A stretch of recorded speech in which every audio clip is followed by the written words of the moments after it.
Hi, it's Steve Malzberg, and on this hour of the Steve Malzberg Show, we'll be joined by Robert Bud McFarland, former National Security Advisor to President Ronald Reagan and co-founder of the U.S. Energy Security Council. He wrote a letter to Barack Obama on how to deal with Vladimir Putin. Then the panel will weigh in. It's the same guys. They're back again. Economist and professor at the University of Maryland, Peter Morisi, and Newsmax writer Bill Hoffman. Then Tim Graham, Director of Media Analysis for the Media Research Center, will be here to talk about a slew of media-related issues. You're not going to want to miss that. Give me five and more this hour of the Steve Malzberg Show right here on Newsmax Television. 5, 4, 3, 2, 1. Broadcasting live from the Newsmax studios, this is the Steve Malzberg Show. Be a part of the action by calling toll-free 1-877-NEWSMAX. That's 1-877-639-7629. Or email Steve at malzbergshow@newsmax.com. Here is Steve Malzberg. All right, folks, welcome to the Steve Malzberg Show. By the way, that was not the guest list for this hour. So let me bring you up to date and tell you who we will be having on in this first hour. Kicking it off will be Isaac Yeffet, aviation security consultant, former member of the Israeli Secret Service, former head of security for El Al Airlines. Now, he was on a couple of weeks ago and made worldwide headlines by saying he thought the Malaysian aircraft had been done in by Iranians. Specifically, he questioned those two Iranians who, or the Iranian gentleman who bought the two fake passport guys tickets. Well, we're going to ask him today about the announcement by the Malaysian Prime Minister and if he buys that that jet is definitely down in the ocean and is definitely a done deal. I mean, I have my doubts, but we will revisit that with him. We're also going to be joined by the panel. The panel is correct. And then Douglas Feith will join us. And he, of course, is going to talk about Vladimir Putin and Ukraine and where we go from here with regard to Barack Obama, NATO, and, of course, Doug Feith was Undersecretary of Defense in the Bush administration. And then we'll have the Gimme Five segment. So that's all ahead in this hour of the Steve Malzberg Show. Now, some controversy regarding the plane. And this was Andrea Tantaros on the Fox News channel comparing the people who were killed on the airplane, apparently, allegedly, and their relatives with the victims of Benghazi and their relatives. Listen to this.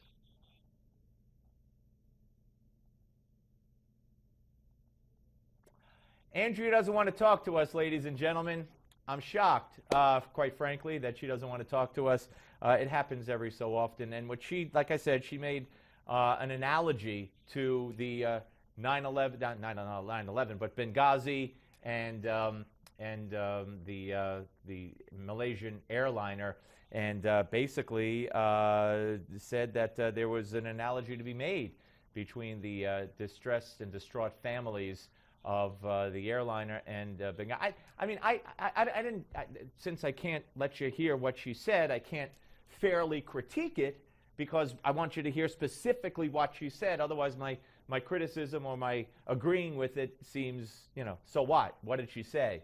I don't have the verbatim in front of me of what she said, but she did make that analogy. And personally, it's an analogy I don't see any, I don't see any similarities there, except that grieving families are grieving families. And, they don't know what happened to their loved ones, and we don't know what happened to our loved ones, the 4 Americans who were killed. We know that they're dead, obviously, which the Malaysian families don't have that kind of closure. And one was, one, we know what happened. We know who was responsible, at least we think we do. I think I do. Hillary Clinton, Barack Obama, the ambassador begging for security. And here we have something that we still don't know what happened, if it was an accident, if it was terrorism, if it was suicide, if the plane's on the ground. So I don't understand. I could see her point. But again, I can't play for you exactly what she said, so I can't critique it the way I might wanted to have critiqued it. Okay, watch the Malaysian Prime Minister here, and then we'll go to Isaac Yeffet. And joining us now, as promised, is Isaac Yeffet, former security chief for Israel's El Al Airlines, former deputy director of security operations for the Israeli Foreign Ministry, and former member of the Israeli Secret Service. Hello, Isaac. Hi, how are you? I am fine, thank you very much. Appreciate you coming back. All right, so the Malaysian Prime Minister earlier today with a very dramatic announcement that there's this brand new technology that's been used for the very first time, and because it's been used for the very first time, they were able to establish all these weeks later, I guess, that the plane went down in the most remote part of the Indian Ocean and there are no survivors, although they found no debris. So what's your take on the announcement today? I hope that the information that the Prime Minister of Malaysia got is correct, because we have enough stories that they found the tail of the aircraft and a piece of door. Then they found the debris in different locations. And I hope that this time, when they said that they found the pieces of the aircraft, this is really correct, and they identify what exactly they were looking at this 777-200. Well, okay. I mean, do you have any idea what this new technology that, according to the Prime Minister, has been used for the first time, what that's all about? It is all kinds of satellites and equipment that the United States has and the other countries they have, that they can spot the debris from distance more clearly than other satellites that we have learned that they were mistaken. Yeah, but there's no debris. In other words, they have found no debris. So they're talking about satellite imagery of debris, and they're going based on that before they even find the debris, and that's what leads them to believe that it's down? That's correct. That's correct. If they didn't find debris, at least if they didn't see in their eyes all the size of the Malaysian aircraft and the size of the 777, which is not miniature, it's a huge aircraft. If they can identify it 100%, I would say, so the tragedy happened and the losses of the passenger happened.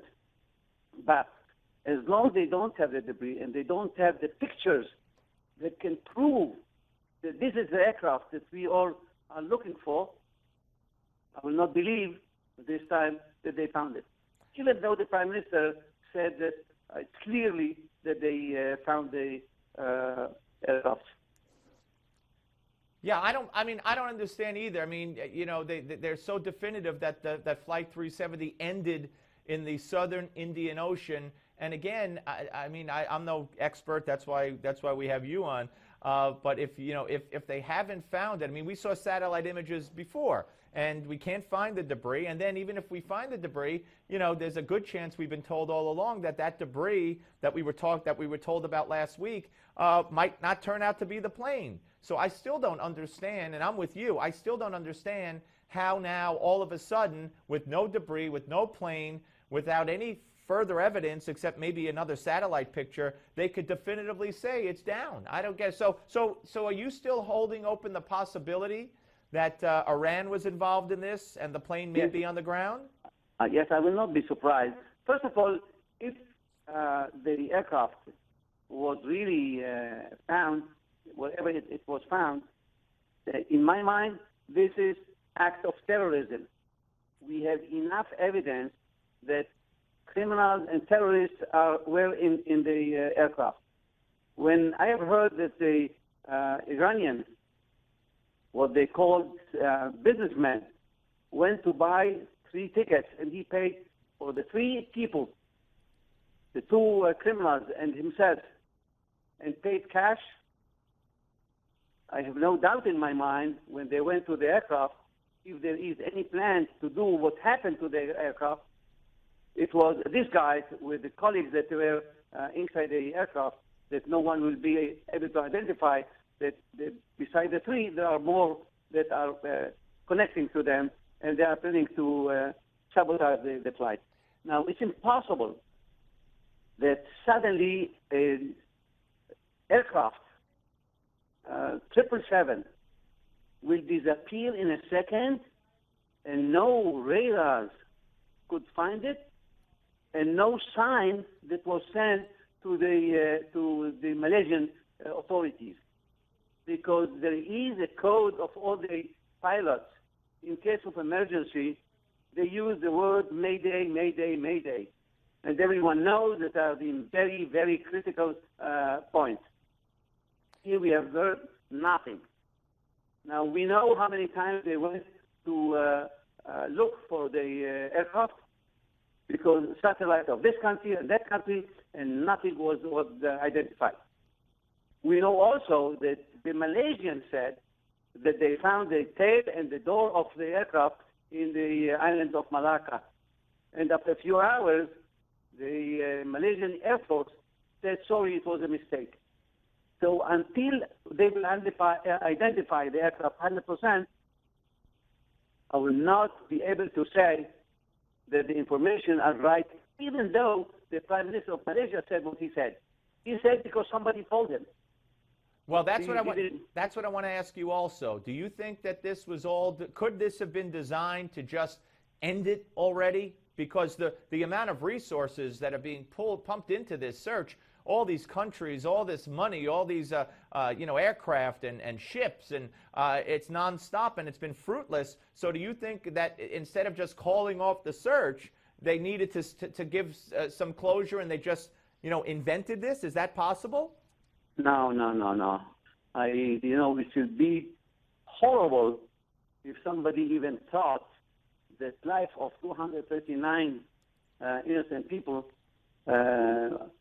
will just be gone because somebody said it, and he wants to end all the stories that drive the world crazy. If the Prime Minister of Malaysia, this is what he believed, that this is the best way to end the story which drive crazy the world, so I think he has to be in jail and not as a Prime Minister. All right, let me ask you, if it's still possible that this plane is on the ground, what do you think, let's assume, for argument's sake now, let's work under the premise that it's on the ground. What will become of this plane? It depends what is the plan of the terrorist and what the Iranian instruction he had when he joined the two criminals and other people that are with them. The story is so mystery that nobody knows what happened. I can tell you, if God forbid this true that the aircraft is in the ocean, I have no doubt in my mind that the captain of the flight, that he is 53 years old, 30 years he is a pilot with the Malaysian Airlines, never ever had a problem with him. Now suddenly he will give up and he will tell them, please, to take the aircraft, do whatever you want. I'm sure that if this happened, he was fighting with them, like September 11, our pilots here, and here they killed him, and the second commander of the pilots, and they took the aircraft. They did what they did. All right. If they force the captain to land wherever they want, I think this will be a long story until we'll be able to understand what happened exactly with this aircraft, what happened exactly where they landed, and the most important, what was the cause after all this terror activities. All right, Isaac, thank you very much, sir. Great to talk to you again. I appreciate your time. Isaac Yeffet, former security chief for Israel's El Al Airlines, former deputy director of security for operations for the Israeli Foreign Ministry, and former member of the Israeli Secret Service, joining us here on the Steve Malzberg Show. Okay, when we come back, we will be joined by the panel. The panel will be here to weigh in on this and other stories of interest, and you're not going to want to miss that. It's all straight ahead right here on the Steve Malzberg Show.